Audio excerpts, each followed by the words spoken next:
المشاهدون الكرام، السلام عليكم ورحمة الله تعالى وبركاته. نشرة الأخبار من الفضائية الإرتية، وفيها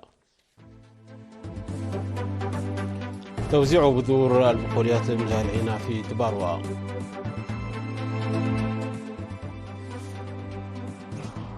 تنظيم نفير تنموي في نقفة،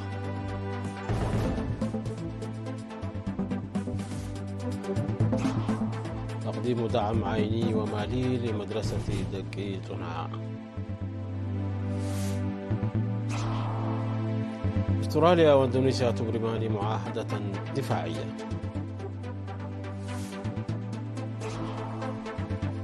جماعات مدنية في كوريا الجنوبية تتظاهر ضد التدريبات العسكرية.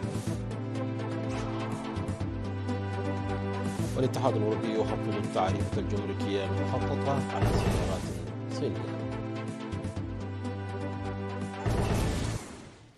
أهلا بكم مشاهدينا. وزعت مؤسسة المواشي والقلال أكثر من 474 كنتالا من بذور البقوليات للمزارعين في 16 ضاحية في مديرية دباروا. وذكر أعضاء مؤسسة المواشي والقلال مسرتها بتي ومدهني قبر مسقل لوكالة إيرنا أن الهدف هو استخدام بذور عالية الجودة وحصاد محصول وفير. من جهتهم أكد المزارعون أنهم حصلوا على البذور في الوقت المناسب مع حلول فصل الخريف الواعد.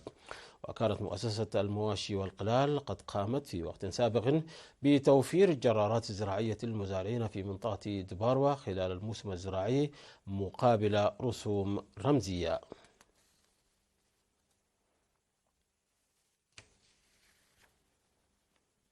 يقوم مواطنو مديرية نقفة بأعمال نفير لمنع انجراف التربة والحفاظ على المياه والتربة.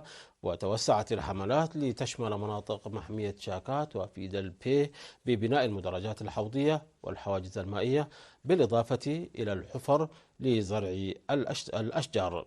وأفاد مسؤول سلطة الغابات والحياة البرية في المديرية السيد تسفى ألم زودي ببناء 30 ألف متر من المدرجات الحوضية وإعداد 51 ألف حفرة وزرع أكثر من 20 ألف شجرة حتى الآن، مناشدا السكان بتقديم الرعاية والعناية بالأشجار المزروعة. وأشار قائد الكتيبة المشاركة في البرنامج التنموي أن خدمة الشعب وثقافة العمل هو مصدر فخر لأعضاء قوات الدفاع الإريترية. وأضافت الأنباء الواردة من هناك بمواصلة البرنامج التنموي حتى شهر سبتمبر.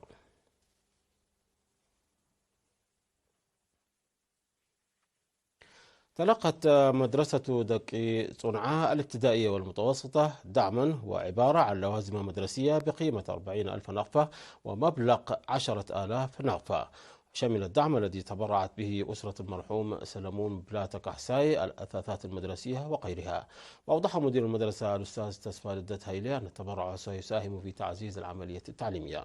وشكر عضو لجنة المدرسة العقيد سونجل نالاوي الدعم المقدم، مشيرا إلى وجود برنامج لصيانة المدرسة. ودعا مسؤول الخدمات التعليمية في مديرية دباروا الأستاذ زموي منقستاب السكان للاقتداء بهذا العمل النبيل لتقوية العملية التعليمية. وتقع مدرسة دكي صنعاء الابتدائية والمتوسطة على بعد 20 كيلومتر جنوب دباروا، وتخدم عدة قرى في المنطقة. تنفذ في ضاحية علي قدر أنشطة تنفير جماعي لنظافة البيئة ومحاربة مرض الملاريا. وأوضحت مديرة الضاحية السيدة أخبرت يوسف في لقائها بوكالة إرنا دفن المياه الراكدة وصيانة الطرق الترابية لتسهيل السير والمواصلات على الطرقات عبر النفير الذي يشارك فيه حوالي 350 مواطن و300 عربة كارو يوميا. وأوصت المواطنين بالتعاون واتباع تعليمات خبراء الصحة بخصوص طرق السيطرة على مرض الملاريا، مشيرة إلى تناقص أعداد الإصابة بالملاريا في فصل الخريف.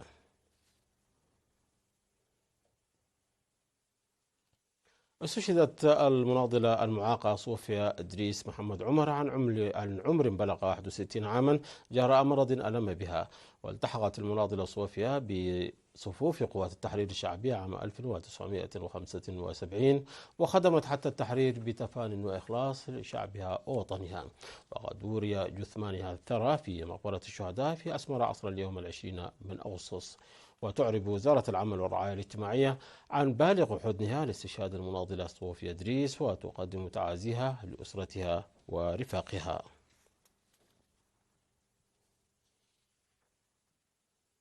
مشاهدينا، نشرتنا تتواصل من الفضائية الإريترية، ولكن بعد فاصل قصير فابقوا معنا.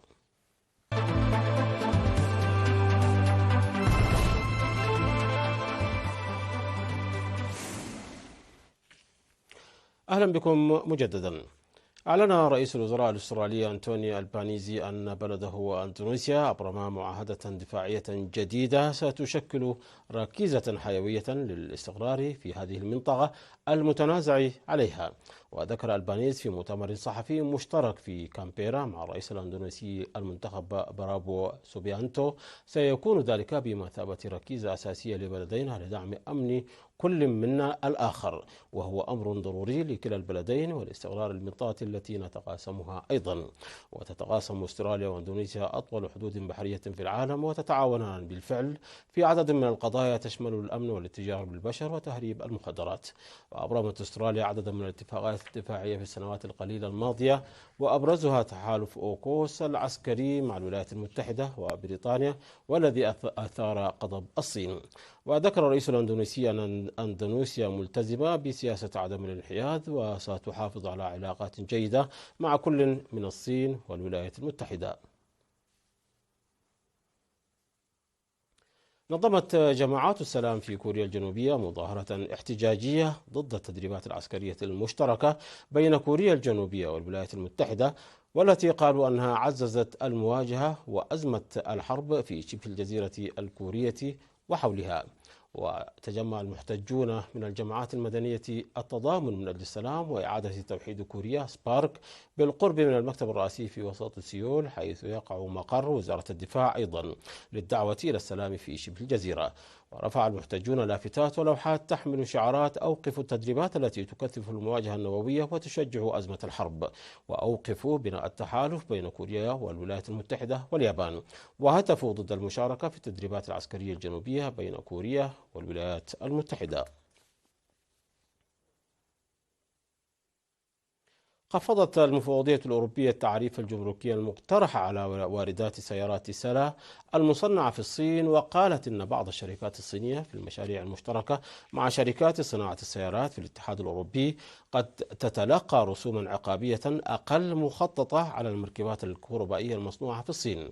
وفي تحقيق الاتحاد الأوروبي الأبرز بشأن الإعانات الصينية المزعومة، أصدرت المفوضية مسودة نتائج نهائية للتحقيق في مكافحة الدعم، والذي أثار تهديدات بالانتقام من بكين. حددت معدلا مخفضا جديدا بنسبة 9% للسلع، أقل من 20.8%، والتي أشارت إليها في يوليو. وطلبت سلا إعادة حساب معدلها على أساس الإعانات المحددة التي تلقتها الشركة وفقا للمفوضية. وقالت المفوضية التنفيذية للاتحاد الأوروبي أنها لا تزال تعتقد أن إنتاج السيارات الكهربائية الصينية استفاد من إعانات واسعة النطاق، واقترحت رسوما نهائية تصل إلى 36.3%. انفجر محرك صاروخ واحترق في أثناء اختبار بمدينة ساكسفورد الفضائي في اسكتلندا، والذي أصبح العام الماضي أول موقع مرخص لإطلاق الصواريخ عموديا في بريطانيا. وأظهرت لقطات بثتها هيئة الإذاعة البريطانية BBC انفجارا ضخما بالموقع في جزر شيتلاند قبالة الساحل الشمالي لاسكتلندا، وتسبب الانفجار في تصاعد ألسنة نيران ضخمة ودخان في الهواء.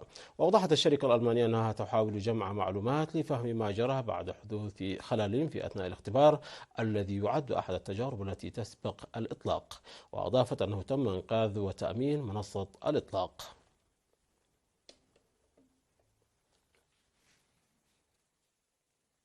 مشاهدينا، قبل الختام إليكم تذكير بأهم ما جاء في هذه النشرة من أنباء.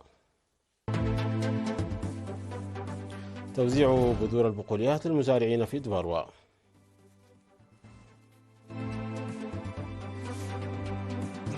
تنظيم نفير تنموي في نقفة.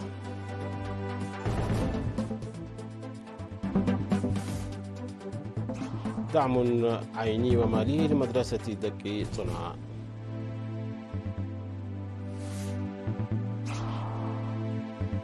أستراليا وإندونيسيا تبرمان معاهدة دفاعية.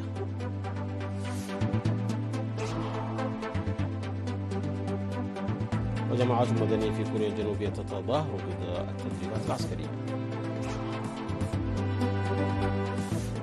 والاتحاد الأوروبي يخفض التعريفة الجمركية المخططة على سيارات صينية.